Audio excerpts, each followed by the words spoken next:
Welcome to The Explainer. You know that feeling when you've been practicing a new way of thinking, and then one day, bam, it just shows up on its own right when you need it most? Well, today we're going to dive into the remarkable science behind how a simple habit can literally rewire your brain for hope. And it often starts with an experience just like this. Someone spends a couple of months reading affirmations, and then in the middle of a tough moment, those same hopeful thoughts just appear, seemingly out of nowhere. And they bring this incredible feeling of being anchored and calm. So, how does that even happen? How does a conscious practice you have to work at turn into this automatic internal voice of support?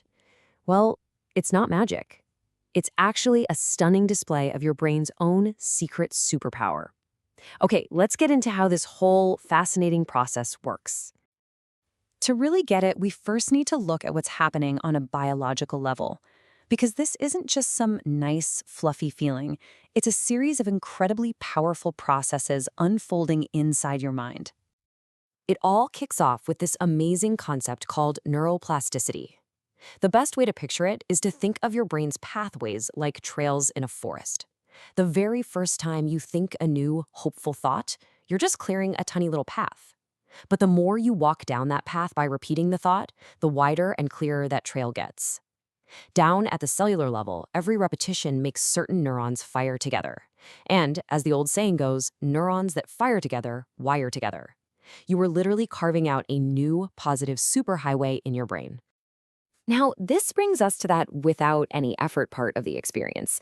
That's explained by a process called automaticity. At first, you have to consciously think about the affirmations, right? It takes work. But with enough repetition, that whole job moves from your conscious mind deep into your subconscious.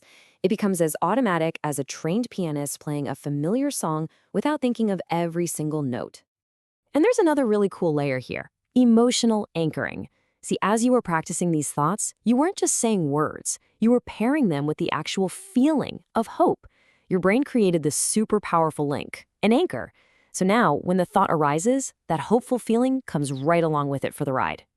So, when you put it all together, here's the crucial point.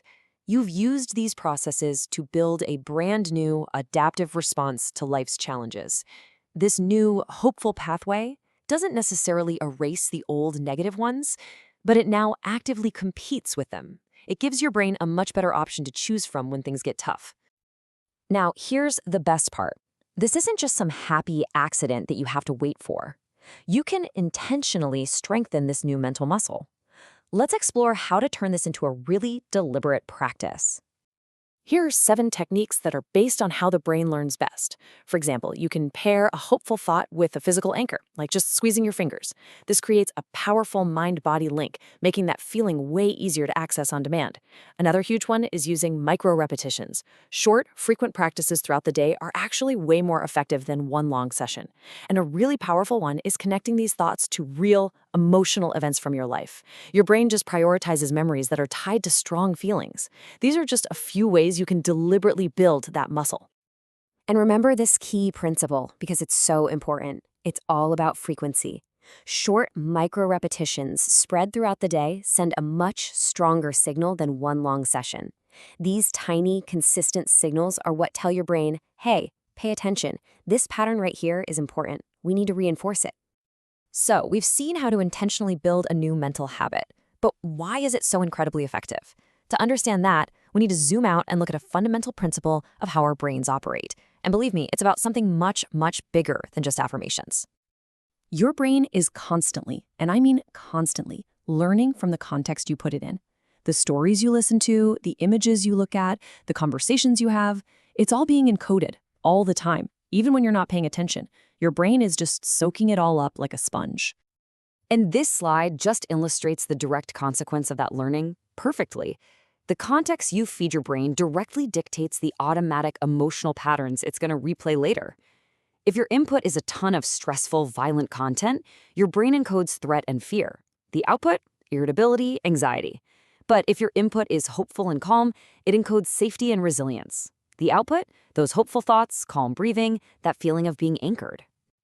So, why? Why is our brain built this way? Why is it so sensitive to the context we give it? Well, it all comes down to a survival mechanism. Your brain's primary job is to keep you safe by predicting what's going to happen next.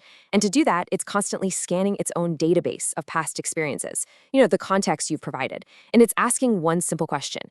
Based on what I've practiced, what's the most likely and appropriate response for this moment? And then it just serves up that reaction automatically. So here's the most crucial point of all. This process isn't moral, it's mechanical. Your brain doesn't judge content as good or bad. It simply strengthens whatever pathway gets used the most, just like training a muscle. If you practice drama, you get better at drama. If you practice peace, you get better at peace. You are the architect of your own automatic responses.